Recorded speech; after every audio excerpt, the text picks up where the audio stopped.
c'est une école spécialisée pour les sourds et malentendants, ici aux alentours de Thomas.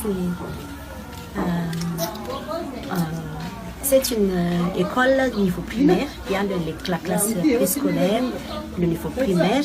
Et après le niveau primaire, ces jeunes-là, ils voudraient continuer en cette classe qu'on appelle classe pré-professionnelle pour apprendre un peu le métier.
Hazo ity fotoana mamy ity indray zay ry Tombandriamanitra eo ka dia misaotra anao amin'izany.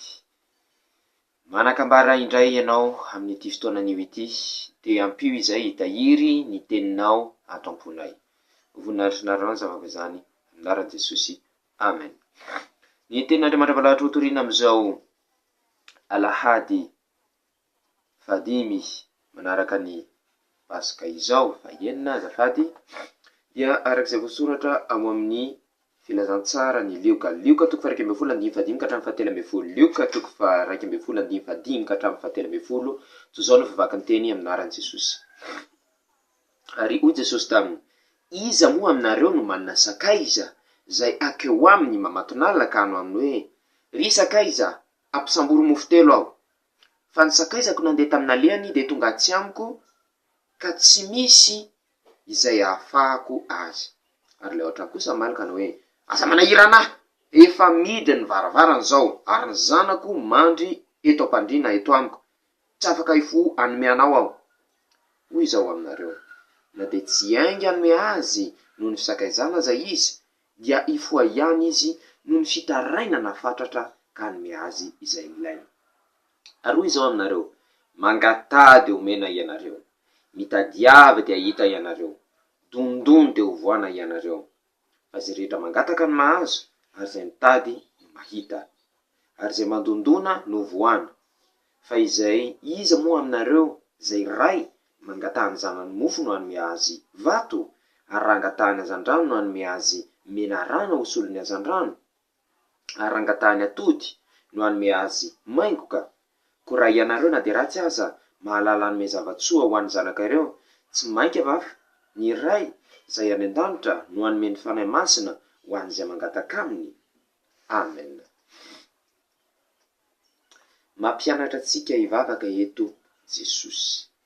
Ye, tsy midika mihitsy, tsy hoe rehefa mivavaka isika dia ampy izay, fa misy fomba fivavahana. Nangataka teto misy olona eto nangataka mofo tamin'ny sakaizany, fa amonjeny ny vahiny tonga ao aminy. Dia nahazo izy satria nahoana? Nangataka foana dia nanome le sakaizany farany. Tsy hoe satria namany fa satria fatany fa ratsy amin'io izy dia angataka foana dia mba hialana an'le manelingela dia nomeny ihany.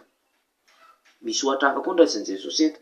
Raha misy ray aman-dreny ratsy, petraka mihitsy ny ratsy, ka mangataka mofo aminy zany, tsy hanome vato mihitsy zany ray aman-dreny ratsy zany.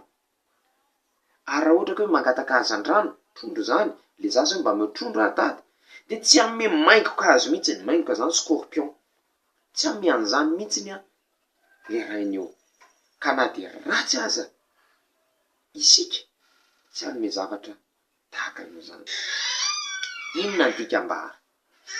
Raha ohatra ka hoe ny olona ara zay ratsy manome zavatra tsara, mahalala manome zavatra tsara ho an'ny olona zay mpankataka aminy, mainka mofa ny ray zay mahalala manome zavatra, zay afaka manome atsika ny zavatra rehetrarehetra, indrindra mofa ny fany masina zay raha toa moa nandraitra atsika am'izao pentekosta izao. De mety ilaza isika ka nahoana ary zay mangataka zavatra tahaka an'izao sy tahaka an'izao fa tsy mety mahazo mihitsiny avy amin'Andriamanitra. De izao, arak'izay maha-Andriamanitra anazy zay, de izy mahalala zay mahasoa atsika ka tsy hanome mihitsy izy zavatra ratsy ho atsika. Raha ilaza ohatra hoe misy namantsika tsy tiatsika any, de hoy isika hoe mba ameo basy Andriamanitra ô, afahako mamono an'iny namako iny, tsy avy hatrany ny valiny, satria fantatra Andriamanitra fa tsy mahasoa izany. Mety hankakataka koa isika hoe mba ataovy afa-panadinana Andriamanitra ô, nefa ianao tsy nianatra mihitsiny nandritra ny taom-pianarana, kamo nianatra ianao, tsy nianatra lesona, tsy mba manao enti-mody, tsy mba manao devoir, de tsy mahasoa anao mihitsiny raha ohatra ataon'Andriamanitra afa-panadinana ianao, satria tsy ho azonao ny fahaizana ilaina am'izany mari-pahaizana izany, am'izany diplôma izany. Noho izany, rehefa zavatra fantatr'Andriamanitra fa tsy mahasoa atsika de tsy omeny izany. Mila isika arak'izany dia mivavaka mandrakariva ary mamaky ny ten'Andriamanitra mandrakariva, de arakaraky ny vavahantsika sy ny amakantsika ny ten'Andriamanitra no ahafantarantsika hoe zao no mahatonga an'Andriamanitra hanome an'izao, zao ny zavatra mahasoa atsika ka tsara omena atsika, zao ny zavatra tsy mahasoa atsika ka tsy omena antsika. Mety misy any teny hoe makanesa aty aminay fa aty aminay vao mivavaka ianao de mahazo, mitandrema ry zay lany malala, avy amin'ny devoly ireny, tsy hoe akory rehefa mahazo zay zavatra ilainao ianao de avy amin'Andriamanitra izany.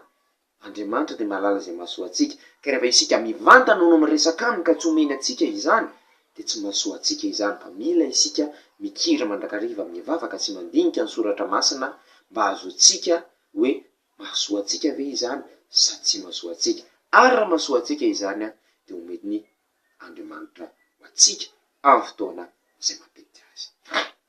Ny fahasoavan'i Jesosy Kristy Tompo, ny fitiavan'Andriamanitra ray, ary ny firaisana sy fisombonana amin'ny fanahy masina ho amintsika rehetra ny hatramin'izao ko mandrakizay. Amen. Ivavaka isika. Misaotra ianao zay ry Jesosy noho izany teny izany, ary mifona aminao izay noho ny fietreretanay fa ianao de tsy mba mamaly vavaka ho anay. Manomboka androany izay de apio izay ikiry vavaka mandrakariva sy andinika ny teninao mba ahafantaranay izay mahasoa anay sy izay tsy mahasoa anay, ka ivavahanay aminao mandrakariva. Voninahitra ranao zavavaka izany. Amen.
Unissons-nous dans la prière. Merci Seigneur pour ce jour nouveau que tu nous as donné. Merci pour la parole que tu vas nous donner. Apprends-nous à prier, car c'est le seul moyen de communication que nous avons avec toi. Entendons, nous faisons cette prière. Amen. Chers membres de l'école de dimanche, que la grâce et l'amour du Seigneur Jésus-Christ, Dieu notre Père, soit avec vous. Amen. En ce 6e dimanche après la Pâque, la parole de Dieu qui nous sera donnée est écrite dans l'évangile de Luc. Luc chapitre 11, verset 5 au verset 13. Luc chapitre 11, verset 5 au verset 13. Voilà ce qui est écrit au nom de Jésus-Christ. Jésus leur dit encore, « Supposons ceci. L'un d'entre vous a un ami qu'il s'en va trouver chez lui à minuit pour dire, « Mon ami, prête-moi 3 pains. Un de mes amis vient d'arriver de voyage chez moi et je n'ai rien à lui offrir. » Et supposons que l'autre lui réponde de l'intérieur de la maison, « Laisse-moi tranquille. La porte est déjà fermée à clé, mes enfants et moi sommes au lit, je ne peux pas me lever pour te donner des pains. » Eh bien, je vous l'affirme, il ne se lèvera peut-être pas pour les lui donner seulement, parce qu'il est son ami, mais il se lèvera et lui donnera tout ce dont il a besoin, parce que sans se gêner, son ami continue à demander. Et moi je vous dis, demandez et vous recevrez, cherchez et vous retrouverez, frappez et l'on ouvrira la porte. Car tout homme qui demande reçoit, celui qui cherche trouve, et l'on trouve la porte à celui qui frappe. Si l'un d'entre vous est père, donnera-t-il à son fils un serpent, alors qu'il lui demande un poisson, ou bien lui donnera-t-il un scorpion, s'il demande un œuf? Tout mauvais que vous êtes, vous savez donner de bonnes choses à vos enfants. À combien plus forte raison donc le Père qui est au ciel donnera-t-il le Saint-Esprit à ceux qui lui demandent? Amen. Jésus ici nous apprend à prier. Et oui, il faut apprendre à prier. C'est pas parce qu'on prie et que c'est assez. Il faut apprendre à prier. Comment? Il faut prier avec instance. Toujours insister dans la prière et toujours lire la parole de Dieu pour savoir si ce qu'on demande est bien pour nous ou non. Alors vous allez dire, on ne sait pas. On sait très bien ce qui est bien pour nous ou non. Alors, tout d'abord, regardons l'histoire que Jésus a donnée. Un homme va demander du pain à son ami. Son ami refuse de donner. Mais puisqu'il va insister, il va obtenir le pain qu'il cherche. Pas parce qu'il s'agit de son ami. Pas parce qu'il va faire une bonne action, parce que le pain ce ne sera pas pour lui, mais pour son ami et pour quelqu'un d'autre. Ce n'est pas pour ça qu'il va obtenir le pain, mais parce qu'il va insister ardemment. Et pour ne pas être gêné, pour ne plus être dérangé, son ami va lui donner les pains dont il dispose. Il en a de même un père mauvais, je dis bien mauvais, si son enfant lui demande du pain, il ne donnera pas une pierre. Si son enfant lui demande un poisson, il ne donnera pas un scorpion. Même père mauvais sait le faire. À plus forte raison, notre Père dans le ciel, Dieu, ne donnera jamais quelque chose qui ne sera pas bon pour nous. Vous allez dire, alors pourquoi alors, lorsqu'on nous demande quelque chose, il ne nous donne pas? Commençons par un exemple exagéré. Si on demandait à Dieu, donne-nous un pistolet pour tuer cette personne-là, car c'est une mauvaise personne. Vous savez bien que tuer est un péché. Qu'il s'agit de bonnes ou mauvaises personnes, Dieu n'aime pas qu'on tue les gens. Alors il ne va pas nous donner ce pistolet-là. Si par exemple on priait, Seigneur, fais-moi réussir mon CEP ou mon BEPC par exemple, alors que pendant l'année, on a mal étudié, on n'a pas fait nos devoirs, on a été mal à l'école par exemple, à ce moment-là, Dieu ne va pas nous donner notre diplôme, car même si on obtient notre diplôme, ce ne sera pas dans le mérite. On n'aura pas les capacités requises concernant ce diplôme-là. Donc, il ne nous donnera pas le diplôme. Qu'est-ce que cela signifie? Si on demande quelque chose qui n'est pas bien, Dieu ne nous le donnera jamais. Il faut donc que nous continuions toujours à prier et à étudier l'Écriture sainte. De ce fait, on saura pourquoi Dieu exaucera nos prières et pourquoi il ne nous exaucera pas. Vous allez peut-être dire, mais pourquoi dans tel endroit, lorsqu'on demande, on obtient immédiatement ce qu'on reçoit? Faites attention. Dieu ne donnera jamais ce qui n'est pas bien pour nous.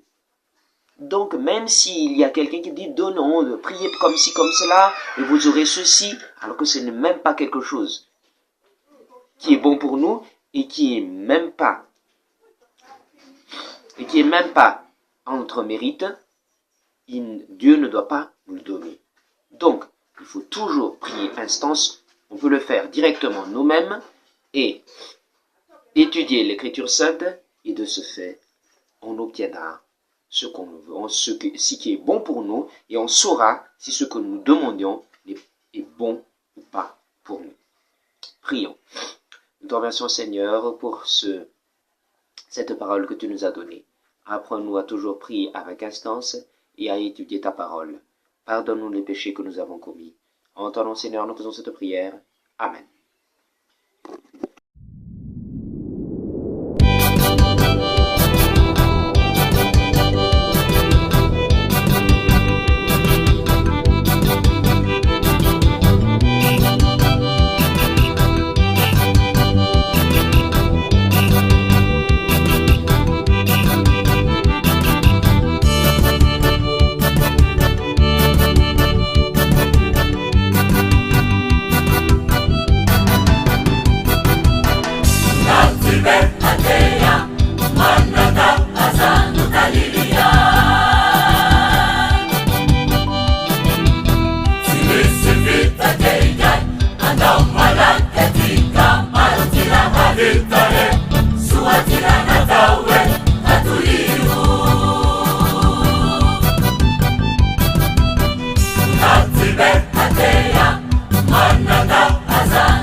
Anafute aliwe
Niareni fuku Jesusi Teni fanana kwanda Niareni saiku Detia fofani tenina Manakarena indritra Satria mananana fiadanana No iainako izao Niareni fuku Jesusi Deni fananana Niareni saiku Detia fafani tenina Manakarena indritra Satria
matsoko zamana anao fanofiana kojaby arovanao zany nyatnyana rako anao vianao jesosy no mpiandry tsara zany tsy avoizako anao ny fitiavako anao tsy voazarazara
misikekegwange anaakenamasamataamilamisaina atesose amafake iwanumo uramuramo anilanasi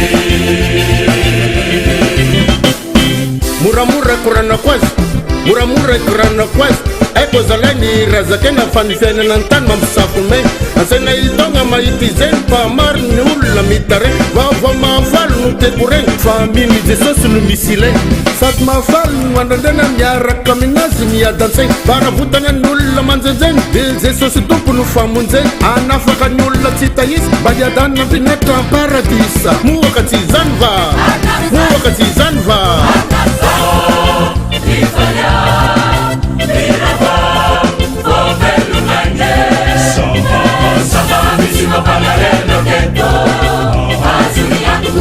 misikekegwange anaakenamasamataamilamisaina atesose amafake iwanumo uramuramo anilanasi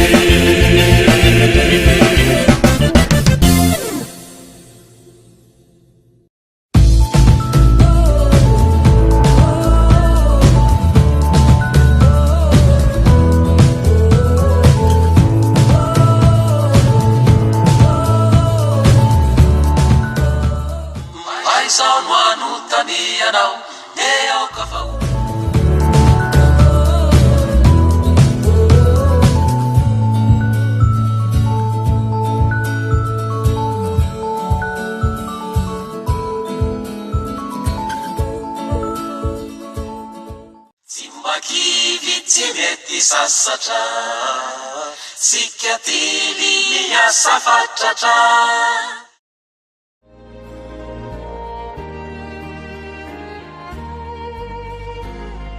fa toy izao no nitiavan'andriamanitra izao tontolo izao nomeny ny zanahilay tokana mba tsy ho very izay rehetra mino azy fa hanana fiainana mandrakizay Jaona toko 7 ny 9:20.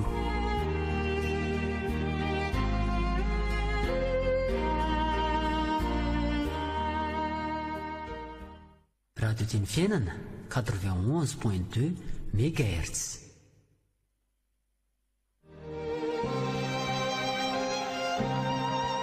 Hita ianao anie Jehova ka hiaro anao, ampamirapiratra ny tavany aminao anie Jehova ka hamindra fo aminao, anandratra ny tavany aminao anie Jehova ka hanome anao fiadanana. Amen. Numeri toko 9 andiny 4:20 hatramin'ny 4:20.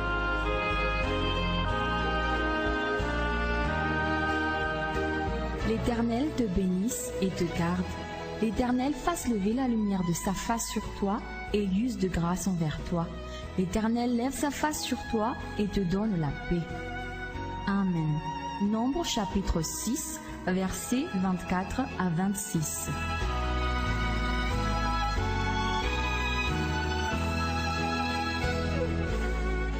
May the Lord bless you and take care of you. May the Lord be kind and gracious to you.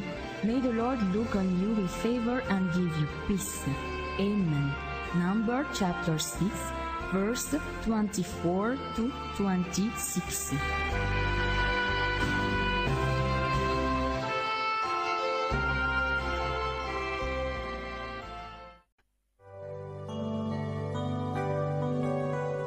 Ankasitrahana hatrany ianao ny amin'ny fanarahanao tsy tapaka ty onjam-peo mamintsika ity dia ny raika amin'ny 7 teboka MHz izany.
Mifandrava amizay sosy ity Mifankatiava isika Diavo ny nama Diavo makondregny efa avalinao Elay gny dindro E tondromolotry Fasikiagny zay sosy io Zay rone